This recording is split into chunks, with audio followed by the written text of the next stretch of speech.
Hello and welcome to the cast of Colin McRae 2005, Colin McRae Rally 2005 I should say.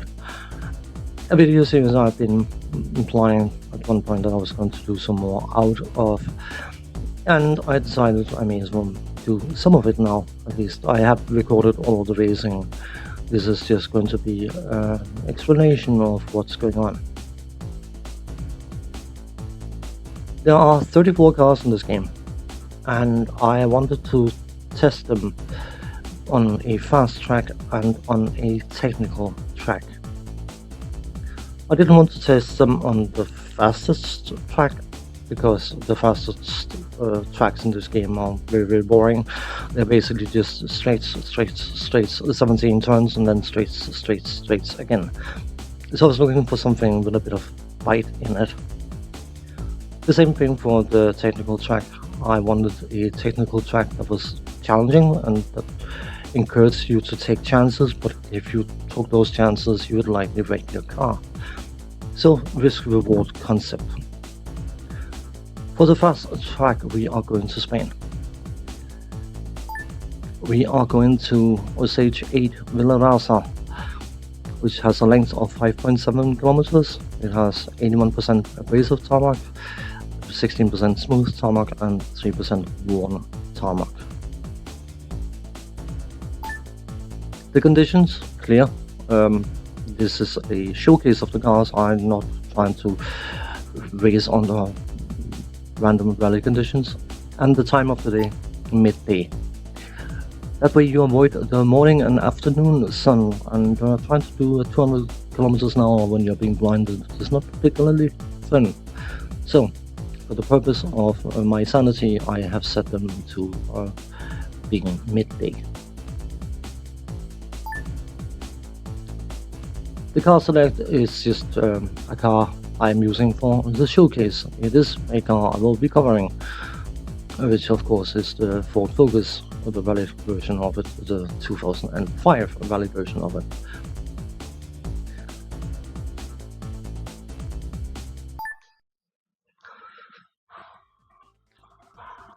In order to keep the comparison between the cars relatively straight, or even, or whatever it's called, I have gone for very similar setups on virtually all the cars, and even though they are not ideal setups, the prospect of having to work out 2 times 34 ideal setups was not something I found particularly interesting. So I thought, you know what, if we go for a general setup, then yeah, it's definitely not ideal for certain cars, but it gives a straight up comparison. So, for the purpose of that, the tires, because it's 81% abrasive tarmac, you probably want to use abrasive tarmac tires. The ride height, because it's a tarmac stage, it's going to be low, and the springs are going to be hard because it gives more grip on tarmac. And roll bar is going to be set in the middle, and brakes, steering and gearbox is going to be kept at an even level. This track technically encourages a higher gearbox setting because a higher top speed, but as I said, for the purpose of keeping all the cars in a similar setting. Certain cars suffer very badly from the lower setting, and some of them suffer very badly from the higher setting, so this would keep it even across the board.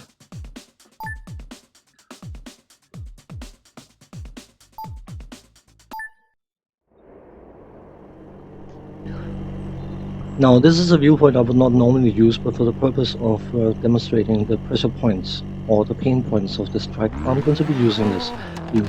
And I have disabled the co-pilot's commentary, which will be on during the normal races, because it's rather interruptive when I'm trying to do commentary. The first bit of the track is just follow the directions given, nothing overly complicated.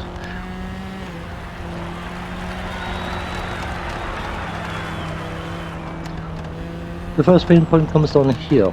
This is a 6 left, and you are told by your co-pilot it tightens.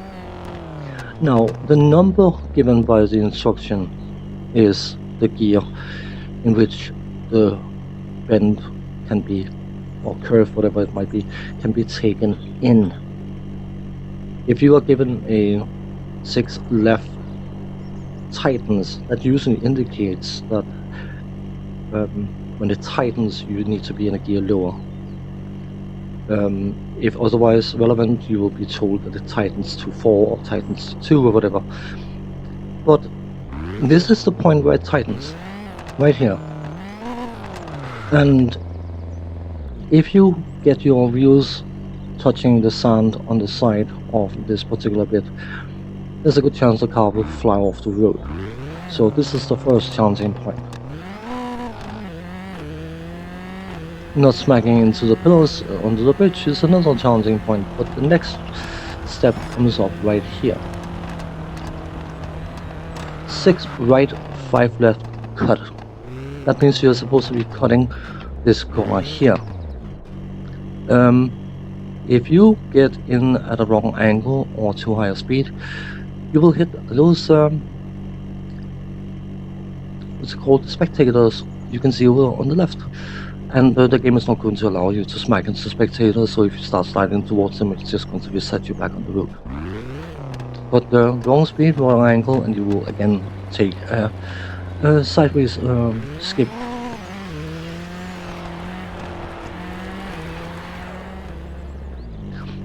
So yeah, to do an interesting cut, you didn't want to, you probably didn't want to hear me clear my throat.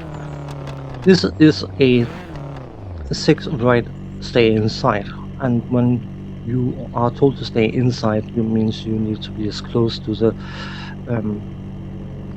edge of the curve as you can, and in order to maintain speed in this stretch, you basically need to attack this bend right here. You want to be as close to the checkpoint marker as you can without necessarily, it doesn't matter whether you knock it over, you're not getting penalized for that. And this is a 6 left stay in as well, and the main reason this is a 6 left stay in is because it lines you up perfectly for the next. So 6 right, 5 left. There's actually a small bump right here that can send the car flying into the barrier up ahead, so you want to be mindful of that. And then we have 2 6 curves in a row, left and right, and then we get a 4 right, and you want to make absolutely sure that the speed is down when you hit here, because you're going to slide into the left side, which will badly damage your car if you go too fast.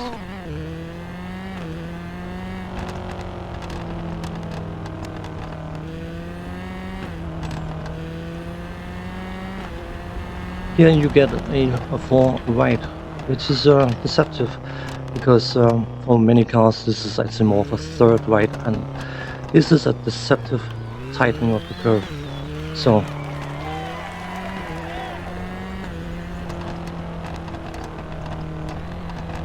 next point here, this is a 5th right, but you have to again attack.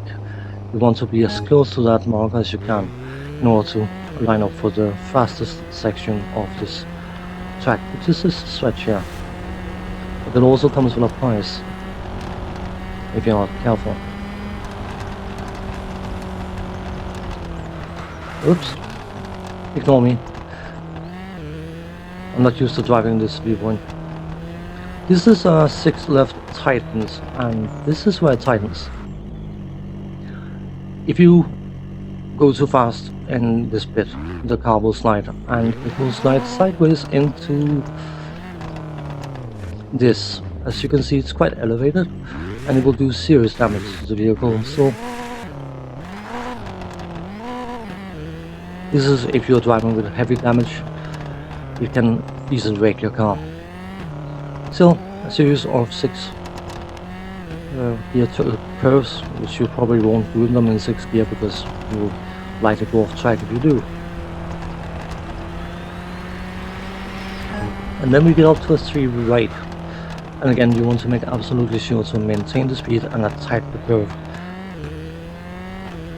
And then it's just follow the instructions until we get down to the bottom of it, where you have a 2 left.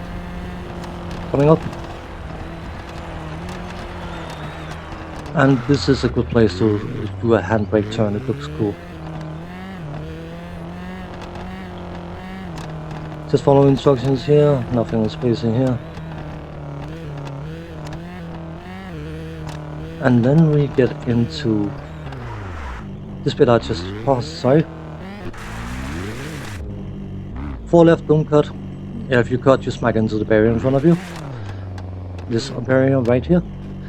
And 2 right, don't cut. If you cut, you smack into that stone you can see there. So, yeah. That was the pain points of the track. Showcased, hopefully in an intelligible way, let's go. Just go to the finish, which is going to be an absolutely disgustingly slow time, but this is not meant to be a super duper race.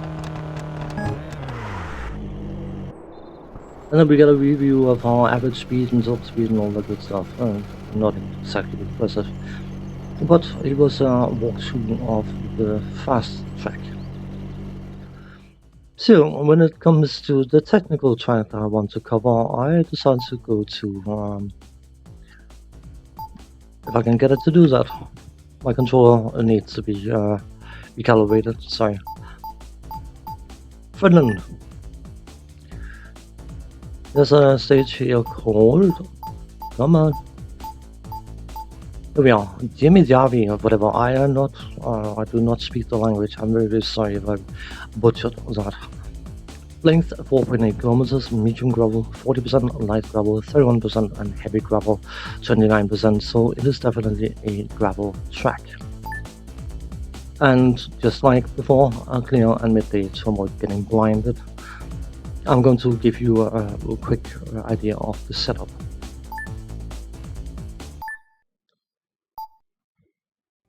Car setup, the tires. Medium gravel, designed to perform over loose gravel top surfaces. Ride height I didn't touch.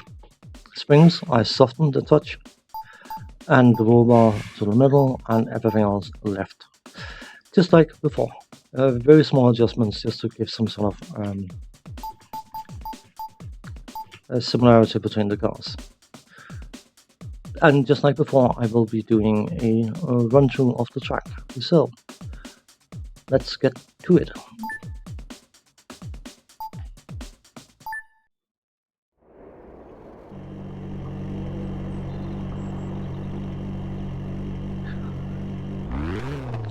So the first bend, it says it's tightens. There's actually obstacles that I have not been able to identify right around here somewhere that you can smack into, and if you are driving with heavy damage, you can actually do serious damage to the car. I don't know what it is, if it's a stone or a bump or something, but regardless, you have some quite tight but fast sections here that will lead down to a 5 right. And of course, because you're driving on gravel, you don't necessarily have enough grip, so you have to be somewhat careful, but this bit is by and large quite fast. Just follow instructions, nothing overly exciting here, but this is the next pressure point, because this is a 6-gear section, but haha, the car can jump here, and if it jumps here, you have a tree to catch you right there in front of you. This is an actual jump, and that goes into a 3 right, if I'm not mistaken, so you have to be somewhat mindful of where you're going. This bit here, nothing overly complicated about it. Of course, when you are going over crest, that means you basically go ahead of you blind.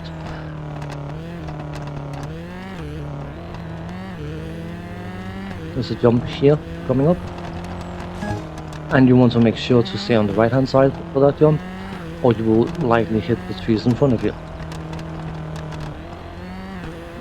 Then we have a 5th left over crest, and then we have a 4 left over crest, and that 4 is quite tight. It's deceptively tight right here. And then the cheat point of this track, because it claims this is a 6th right, and if you can get through this in any higher than 4th gear, yeah, without going off track. So, next we get to the biggest cut probably in the entire rally, to be honest. You want to cut inside this sign here. And when you, like me, driving using bumper cam, these sections are virtually blind. You have to use the trees as aiming points. They're quite fast, and you are expected to go through them quite quickly. Then there's a tree left here, and a small bump that can, again, if your speed's too high, send you flying. But now we get down to the exciting bit of this track. This is right here. This bit is a 2 right followed by a hairpin, and if you can do it very, very spiffy, you can actually handbrake turn your way through the entire thing without stopping. I'm going to spoil it now by saying that with the 34 cars, I think I managed to do that twice. So just follow this bit of the track down here, and then you face a 2 left through narrow gate. But it's very, very tempting to just speed down towards the gate and then hit the brakes and take the turn. But there's a little gift right around here. There's a small little bump, it's barely noticeable, but if you hit that bump at any excessive speed, there's some trees over there that will happily catch your car. And trust me, it happens. So you need to be very, very slow on this section. Next bit. This is where the primarily technical aspect of track comes in, because you have a 4 right over crest, and then you have another 4 right over jump, and immediately after that one you have a 3 left over jump, and you do not want to do this jump coming up here. You will not see any of the cars jumping, because yeah, if you jump here, you go into the forest. You don't want to be in the forest. Then it's mainly a fast section with a few minor exceptions.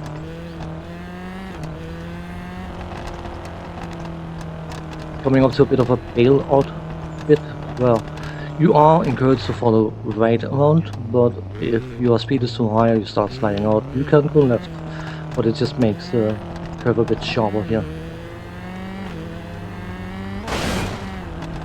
Lovely sound, by the way. Nothing really challenging about this aspect here.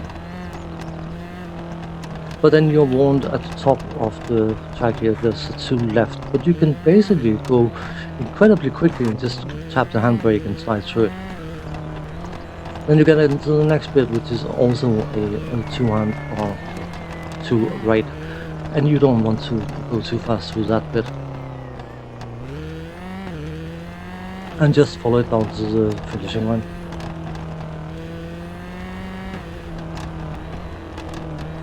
Hooray! We had an average speed of 50 kilometers a second, hooray! I'm very consistent. But that was a rundown of the different tracks, and I hope they were somewhat informative. Those are the tracks that I am using for the cars, and I'm driving as fast as I can do. I will accept certain bumps in order to keep my sanity intact. If I don't have a car stopping impact, I will let it slide. If it just slows down the car or bends the bodywork or whatever it does, any serious damage done to the car, and I would restart the race in order to showcase the car as best as I can. The cars, as I said, small bumps I will have accepted, but I want to emphasize it here. I'm going to emphasize it with every single car video. I'm not attempting to do a world class racing. I'm not attempting to be the best in the world. I'm not attempting anything of any kind in that regard. My point is to showcase the cars and come with some comment on the cars, and it is likely not relevant for the real existing cars, but it's just a sort of thing to do. So, after doing this overview of the tracks, I am going to give you the most powerful car, or I will give you a video of the most powerful car in the game, without question. But powerful is not only a good thing. So, I hope you found this somewhat interesting and remotely informative. And the next video, which will be uploaded at the same time as this video, will be a showcase, as I said, of the fastest car in the game. Thanks for watching, take care, and see you next time. Bye bye for now.